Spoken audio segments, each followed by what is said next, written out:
Greetings. Hey, it's Susie Jervich here. I have a Akashic Record that I am now instructed to share.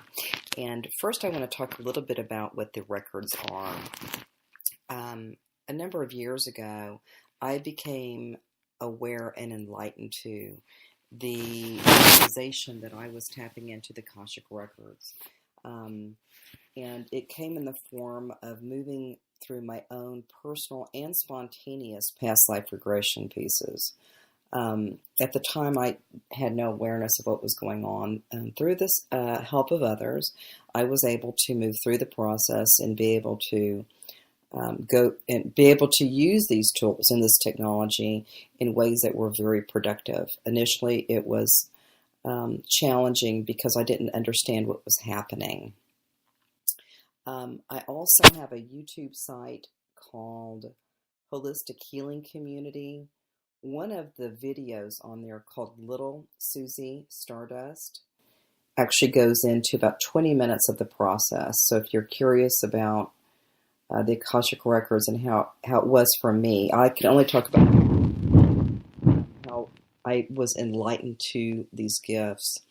You might go to YouTube, Holistic Healing Community, and also type in Little Susie Stardust, and you'll see my explanation. So that's a little background on me. So in 2017, I had a experience, and I'd like to share it.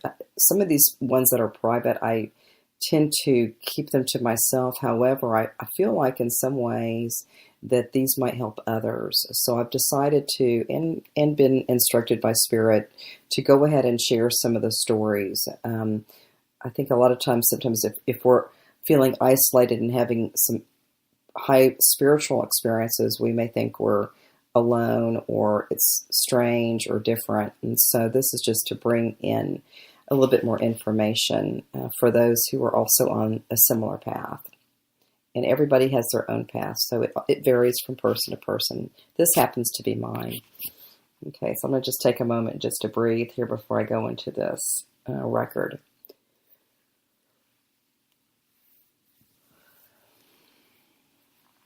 I also want to explain, too, that when I go into the records, it's in essence a form of time travel. So when I go into another experience, I'm actually there at the point, at the initial point of experience, and so it's not like I'm going to a book and reading something. I'm actually time traveling. So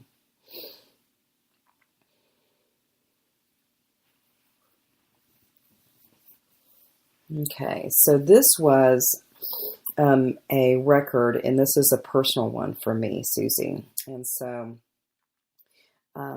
going back into the to the particular event, it was an evening. I'm sorry. Sometimes when I do the work, I yawn, and that's part of the Spirit coming in. So when I do readings, I have to tell people I yawn, I sneeze, I have different things that come in. So it was an evening that I was traveling to, and it was very dark. There was a little bit of light, but the sky was pretty dark, so it must have been cloudy. And as I was, excuse me. For those that do readings, sometimes they know about the yawns. Okay. Then I was going towards what was kind of almost like a scene of chaos or the sounds of chaos. So I kept moving towards the sounds of like moaning or crying, or I don't know, just sounded really bad. And so as I got closer to it, apologies for the yawning. Okay. I could see that there were people, and it was the ground had been wet. It was very moist. There were people that were kind of crawling on the ground, and it was human. There were people that were crawling on the ground, and they were covered with mud, like almost from head to toe, but they were more like crawling than standing. And they were wallowing They were wallowing on the ground, and they were like moaning, and they were scared, and I was standing, and to be honest, I never really got a glimpse of what version of me was there, but I know that the personality of Susie was present, but I never really got to witness and see my body. So, but I was walking through them, and they said, "Do not." They said, "Do not go because you're going to die there. They're going to kill you. You're going to die there." And for people that know me, they know that, oh, don't go there. I'm definitely going to go there. And so I walked through all that mud and muck, and I kept going forward. And then there were more people that were covered in mud and kind of wallowing on the ground. It's almost like they couldn't get up, and they were frightened about going forward. And so I continued to push through, and it was almost like they said that there were, like somebody's going to kill you, or their aliens are going to take you. I don't even remember what all was being said, but they had so much fear about moving forward. But I continued to push through.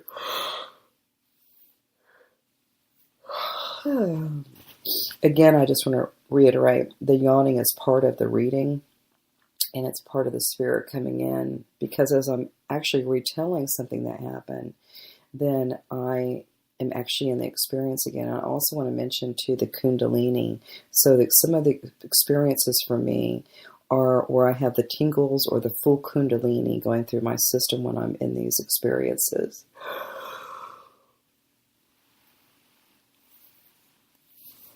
And I do apologize for all the yawning. It's just part of the energy.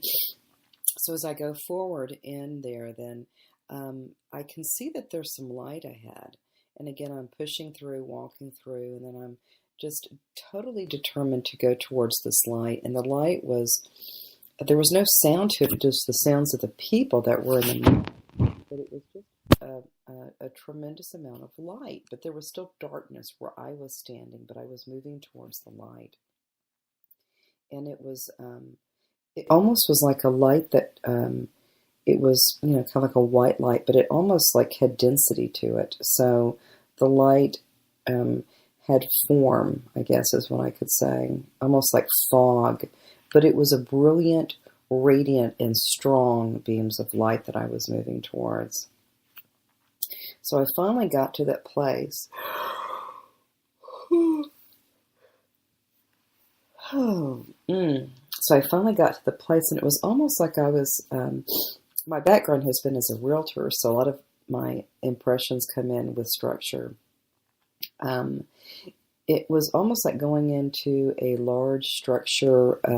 It looked very stately and beautiful architecture, like columns in the front, and it was very tall, very high structure. And so as I was going into the structure, I could look behind me and see the people were still back there, and they were like, "Don't go, you're going to die." And I went ahead and I decided to take the first step up into this structure or this building. And the building was, illuminated by the light. And then also, I feel at that point that I still have my body. I never really, in this one, I never really took a look at who I was there.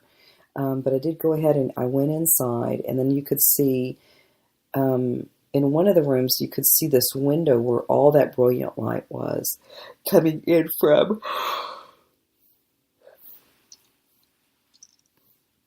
Oh, gosh. And then I went ahead and I was guided to go to that window. And by doing that, I walked into the structure. It was a big room, tall ceilings. I don't even remember seeing the top of the ceiling, but it was this huge room. And I remember that it felt like, or seemed like to me, that the light was coming through this window. and it was like a big square window, and it was just saturated with light.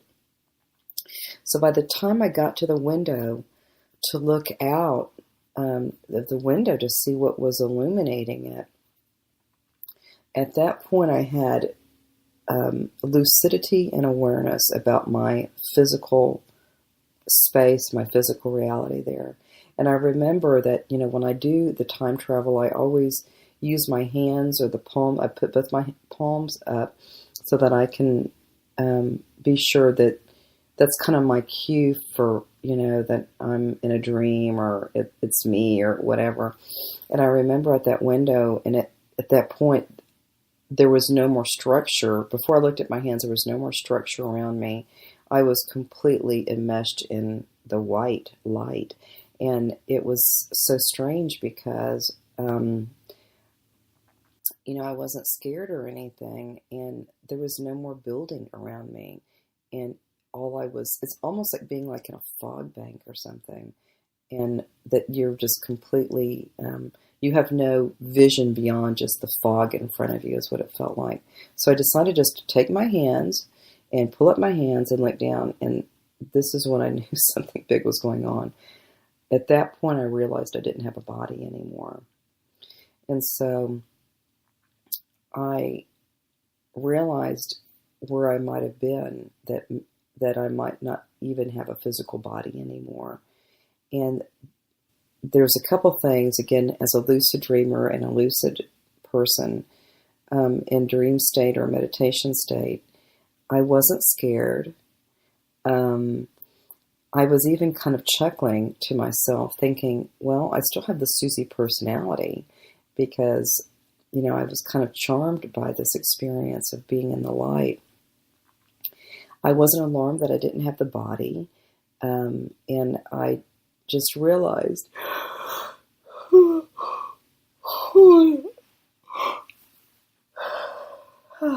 so sorry. I just realized that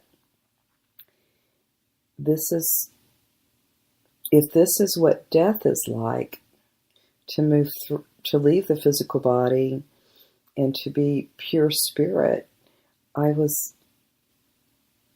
felt fine. I felt happy. I was excited. I'm always curious about everything.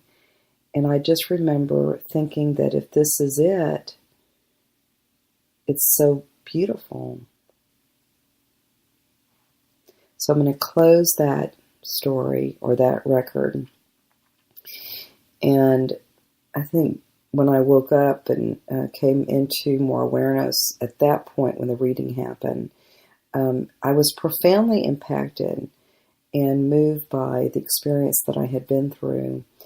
And I knew for me that was a glimpse of what it would be like to die.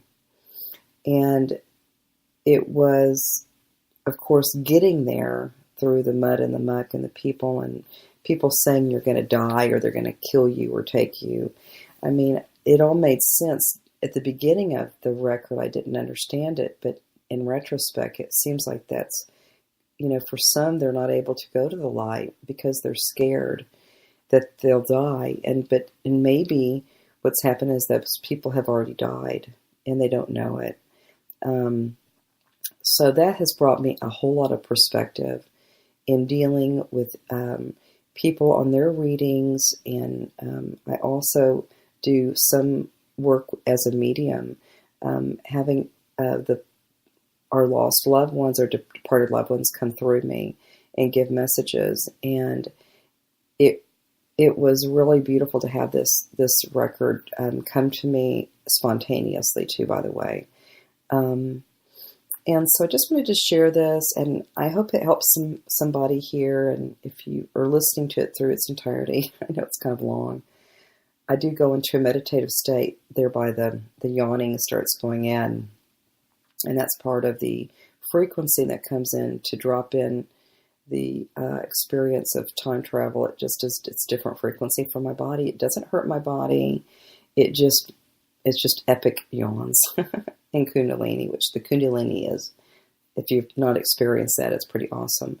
If you have any questions about any of this type of Akashic readings, or how you can learn to do this yourself, I would love to visit with you. I feel in my heart that everybody is able to tap into their own Akashic records, and this is a place where all information is kept on one's soul. And if you have an interest in learning more about that, I'd be happy to assist. Just contact me through whichever means you're hearing this from. And I love to do readings. And most of my readings, when I do them for people, it's a present moment experience they're facing. And when I do the time travel back to their records, it's all by permission too, by the way, then I am able to go to a point in their life where maybe the initial cause of the record, the initial cause of their current problem in current day life might have been caused. So there's always a cause and an effect. The effect is typically